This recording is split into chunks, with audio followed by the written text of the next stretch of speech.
Hello बच्चों, welcome to GD एग्जामशाला YouTube channel. इस चैनल पर मैं मयंक पांडे आप सबका बहुत बहुत स्वागत करता हूं। जैसा कि आप लोगों को पता है कि एसएससी सीजीएल के लिए मैंने काफ़ी सारी वीडियोस आपके लिए डाल रखी हैं।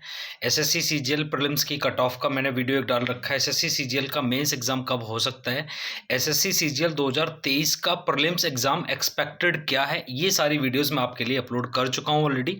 और बहुत सारे बच्चे उन वीडियोज़ को देख चुके हैं। अगर आपने भी अभी तक वीडियो नहीं देखी है तो आप देख सकते हैं। आज की वीडियो का जो अपना टॉपिक है वो टॉपिक है कि एसएससी सीजीएल 2022 वाला मेंस एग्जाम के लिए स्ट्रेटजी आपको क्या रखनी है, कैसे आपको मेंस एग्जाम के लिए पढ़ाई करनी है, क्या क्या एक्सपेक्टेड है, आ सकता है। बहुत सारी जगह हम देख रहे हैं ये कोर्स ले लीजिए, वो कोर्स ले लीजिए, इस कोर्स को करने से एसएससी सीजीएल मेंस का एग्जाम क्रैक हो जाएगा, ये हो जाएगा। बहुत सारी वीडियोज ऐसी आ रखी है यूट्यूब चैनल पर। तो मैं आपको एक बड़ा भाई, आपका मेंटर होने के नाते एकदम सही सही सजेस्ट करूंगा कि आपको क्या करना है मेंस के लिए और क्या नहीं करना है। डूज और डोंट दोनों चीज आपको मैं बताऊंगा। सबसे पहली चीज है, आप इस चीज पर बिल्कुल भी ना जाएं कि किसी को पता है एसएससी सीजीएल मेंस में इस बार क्या आने वाला है और क्या नहीं आने वाला है। सब एक ही जगह खड़े हुए हैं, सबको उतना ही पता है जितना आपको पता है कि एसएससी सीजीएल के मेंस में इस बार क्या आने वाला है। तो इस चीज पर बिल्कुल भी आप ध्यान ना दें। बहुत सारे लोग बोल रहे हैं कि एसएससी सीजीएल मेंस 2022 का एग्जाम सब बहुत मुश्किल जाने वाला है। ऐसा कुछ भी नहीं है। सीजीएल प्रीलिम्स के लिए भी यही बोल रहे थे बहुत सारे लोग कि बहुत मुश्किल आएगा, एकदम नया चेंजेस होके आएंगे, सिलेबस चेंज हुआ है, ये हुआ है, वो हुआ है। मैंने तब भी आपसे ये कहा था कि आप अपना फोकस बना के रखो अपनी पढ़ाई के ऊपर। कुछ भी बहुत नया नहीं आने वाला इस बार भी। आपके प्रीलिम्स में हल्के फुल्के चेंजेस किए जा सकते हैं। तो कुछ भी हल्के फुल्के भी चेंजेस, थोड़ा सा लैंग्वेज वगैरह चेंज की गई है कुछ जगह इंग्लिश वगैरह में अगर देखा जाए। बाकी जीएस में पेपर इतना आसान इस बार बनाया गया। क्वांट्स का पेपर भी आपने देखा आसान ही था। रीजनिंग भी आपकी easy level, easy to moderate level बोल सकते हैं।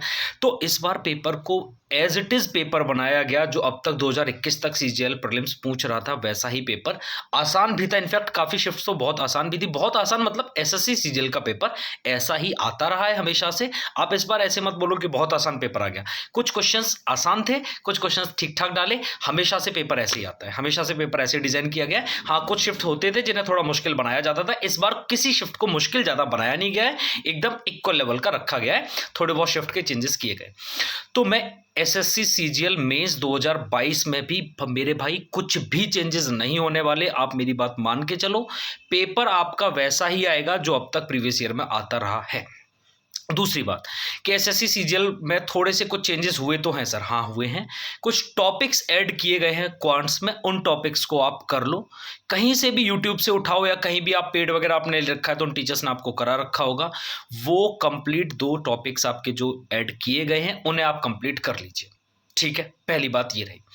दूसरी बात, सर सीजीएल मेंस के लिए अब हम लोग को क्या करना चाहिए। पहली बात तो ये रही कि कुछ भी नया पढ़ने की आपको जरूरत नहीं है। जितना आपने पढ़ा है आप उतना ही करो। देखो, मैं ना स्टूडेंट को 2 कैटेगरी में डिवाइड करता हूं। एक स्टूडेंट वो हैं जिन्होंने प्रीलिम्स में अपनी आंसर की देख रखी, जिनके मार्क्स 160, 165, 168 मतलब 150 प्लस मार्क्स जिनके जा रहे हैं, 160 के अराउंड जिनके मार्क्स जा रहे हैं, उनकी तैयारी मैं मानता हूं बहुत बेहतरीन तैयारी है। उन बच्चों को कुछ भी एक्स्ट्रा करने की जरूरत नहीं है। आप बस एसएससी सीजीएल 2022 तक के मेंस के इंग्लिश और मैथ्स के प्रीवियस ईयर पेपर उठाओ और उन्हें आप रगड़ दो, ढंग से रगड़ दो। दूसरी बात, सर रीजनिंग के लिए क्या करना चाहिए। रीजनिंग के लिए भी आप प्रीवियस ईयर पेपर उठाओ और उन्हें रगड़ दो। प्री में जो आ रखे थे वही सारे टॉपिक्स आप एज इट इज रगड़ दो, कुछ भी नया आपको करने की जरूरत नहीं है। दूसरा, आप मॉक टेस्ट देना शुरू कर दीजिए। मेंस के मॉक टेस्ट कहीं से भी, किसी भी साइट से, बहुत सारी साइट है, ऑलिव बोर्ड की साइट है, टेक्स्ट बुक की साइट है, किसी भी साइट पर जाओ और वहां से आप एक मॉक टेस्ट उठाओ मेंस का और रगड़ दो से। डेली का एक मॉक टेस्ट आप अपना प्रैक्टिस में लेके चले आओ। ठीक है, डेली का एक मॉक नहीं ले रहे हो तो कम से कम मेंस वाले मॉक्स को आप ऐसे रखो कि आप ऑल्टरनेट में तो रखो ही रखो। मेंस के मॉक आप ऑल्टरनेट में देने लगे होंगे। सर कंप्यूटर के लिए क्या करना है, तो मेरे भाई कंप्यूटर के लिए आप लोग, कंप्यूटर पहली बार एसएससी सीजीएल में पूछ रहे हैं, लेकिन आपको पता है कि बैंकिंग का एक ऐसा एग्जाम है जहां पर कंप्यूटर को पहले भी एग्जामिनर पूछते रहे हैं। तो बैंकिंग में अगर आपका कंप्यूटर पहले आ रखा है तो यहां आप एक काम कर सकते हो कि कंप्यूटर के लिए आप बैंकिंग के प्रीवियस ईयर जो भी क्वेश्चंस आए हैं, या फिर बहुत सारी पीडीएफ होती हैं जो बैंकिंग के लिए बच्चों को दी जाती हैं, तो वो पीडीएफ आप कहीं से भी डाउनलोड कर सकते हो, लाइक अड्डा 247 एप्लीकेशन से, ऑलिव बोर्ड की एप्लीकेशन से। वहां से आप लोग डाउनलोड कर लो उन पीडीएफ को और पीडीएफ को आप पढ़ना शुरू कर दो। उन सारे पीडीएफ को आप कर लो कंप्यूटर के लिए। मेरी भाई याद रखना कि मैथ्स, रीजनिंग, इंग्लिश और जीएस को कर लिया और कंप्यूटर आपने नहीं किया तो आप याद रखना कंप्यूटर क्वालिफाइंग है वो सारी मेहनत खराब हो जाएगी आपकी, अगर कंप्यूटर आपका नहीं निकला तो। कंप्यूटर और टाइपिंग दो चीज़ आपकी ऐसी हैं जिन्हें आपको करना ही पड़ेगा, और ये इतना भी आसान चीज़ नहीं है। मतलब आप ऐसे मत समझो कि कंप्यूटर को आप लास्ट के 15 दिन में कर लेंगे सर, या टाइपिंग को लास्ट के 15 दिन में, नहीं। टाइपिंग आप आज से ही शुरू करो। कंप्यूटर के लिए मैंने आपको पीडीएफ बता दी, डेली बेसिस पर उन्हें पढ़ते रहोगे ना तब भी आपका काम बन जाएगा उधर। बाकी तीसरा पोर्शन अपना क्या था, अपना था टाइपिंग का। हाँ, टाइपिंग के बारे में बात करेंगे तो टाइपिंग भी इतना आसान कोई टास्क नहीं है कि आप लास्ट के 15 दिनों में टाइपिंग कर लेंगे। टाइपिंग की भी शुरुआत आप कर दो आज से। अगर कर चुके हो अच्छी बात है, नहीं किए तो अब से शुरुआत करो। और टाइपिंग आपको किसी भी, बहुत सारे एप्लीकेशन पड़े हुए हैं, किसी भी एप्लीकेशन पे जाके आप टाइपिंग की अपनी स्पीड वगैरह मेंटेन कर सकते हो, स्पीड अपनी टेस्ट कर सकते हो, है ना, और स्पीड को बढ़ा सकते हो आप।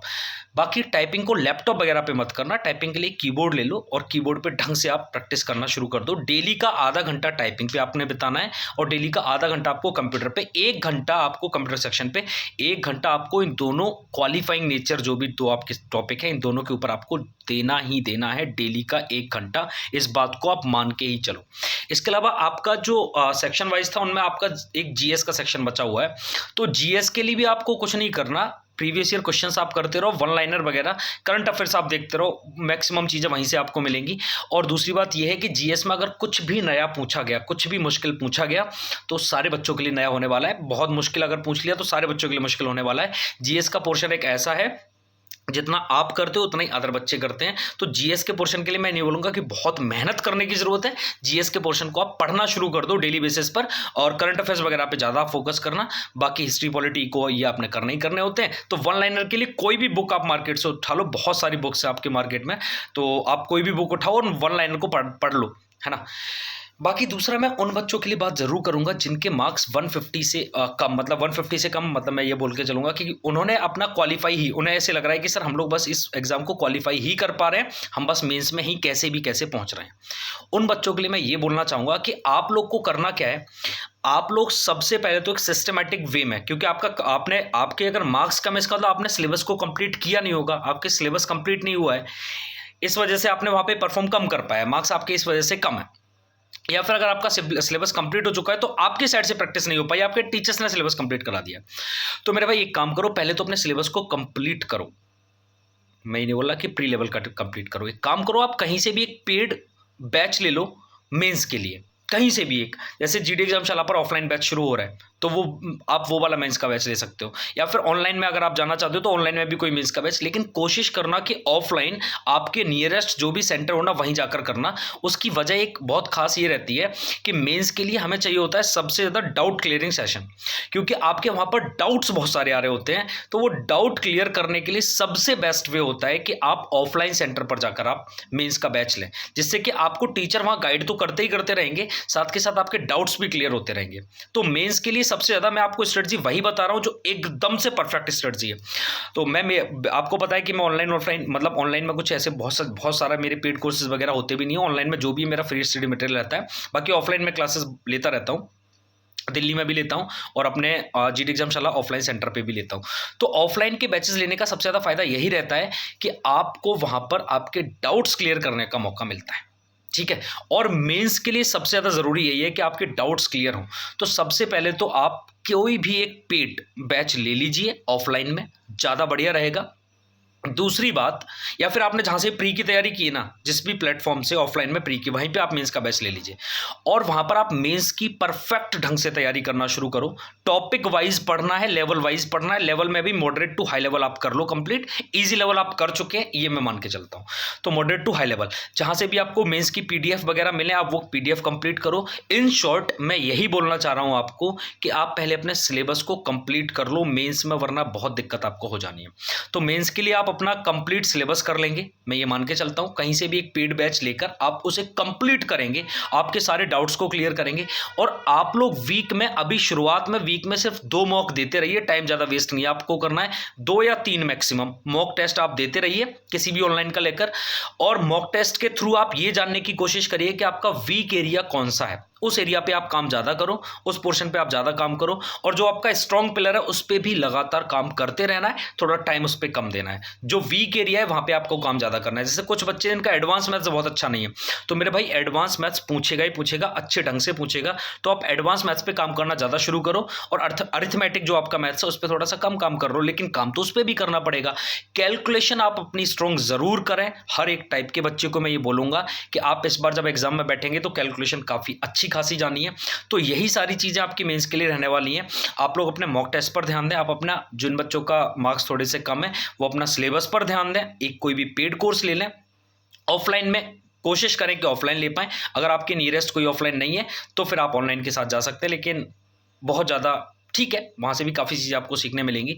बाकी बहुत ज़्यादा इधर उधर यूट्यूब पर जाकर के क्या स्ट्रेटजी है, कैसे क्या करना है, ये सब टाइम वेस्ट करना बिल्कुल बंद कर दो आप। अब सिर्फ और सिर्फ फोकस आपकी पढ़ाई के ऊपर। ये बहुत क्रूशियल टाइम है, मतलब एक छोटा सा टाइम है जिसके बाद आपको जॉब मिल जानी है। तो पूरा अपने आप को झोंक दो इस पढ़ाई के लिए, एकदम डेडिकेटेड होकर पढ़ाई करने लग जाओ। और ये मत सोचो कि इस बार वैकेंसीज बहुत ज़्यादा है, कट ऑफ बहुत डाउन चली जाएगी तो मेरा तो ईजिली हो जाएगा, ऐसा कुछ भी नहीं है।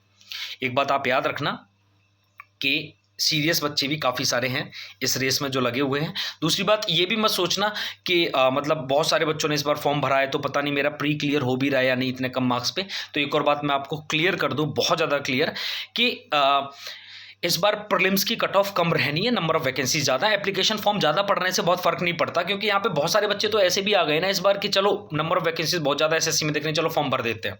उन्हें आइडिया कुछ था ही नहीं एसएससी का पहले से, बस उन्होंने फॉर्म भर दिया, आके देना चाह रहे पेपर। तो इस बार बहुत सारे बच्चे ऐसे भी हैं। आप अपनी पूरी पढ़ाई पर फोकस करो। आप मैं बोल रहा हूँ ना कि एसएससी के डेडिकेटेड बच्चे उतने ही होते हैं, बहुत ज़्यादा होते भी नहीं है। तो उस हिसाब से वैकेंसीज है तो आपका बहुत ज़्यादा फेयर चांसेस रहेंगे इस बार आपकी सिलेक्शन होने के। तो आप अपनी पढ़ाई के ऊपर पूरा ध्यान दो। बाकी अगर आपको कोई भी प्रॉब्लम होती है, अगर आपको लगता है कि मुझे ऑफलाइन ज्वाइन करना चाहिए, तो आप एसएससी सीजीएल के लिए मेंस का बैच जीडी एग्जामशाला पर ज्वाइन कर सकते हैं। एसएससी सीएचएसएल का प्रीलिम्स का बैच भी वहाँ पर चल रहा है, एसएससी जीडी के लिए भी बैच चल रहा है, एसएससी के सारे एग्जाम्स के लिए बैच चल रहा है, तो आप उन्हें ज्वाइन कर सकते हैं। बाकी अगर आपका कोई और भी डाउट है, कोई और भी क्वेरी है, तो आप यहाँ पर कमेंट में डाल सकते हैं, मैं उसका ज़रूर रिप्लाई करूँगा आपको।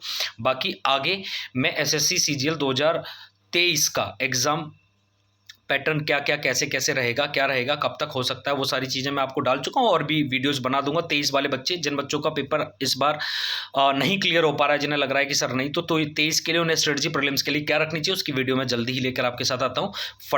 फिलहाल तो आप इस वीडियो को प्यार दें, शेयर करें और लाइक करें।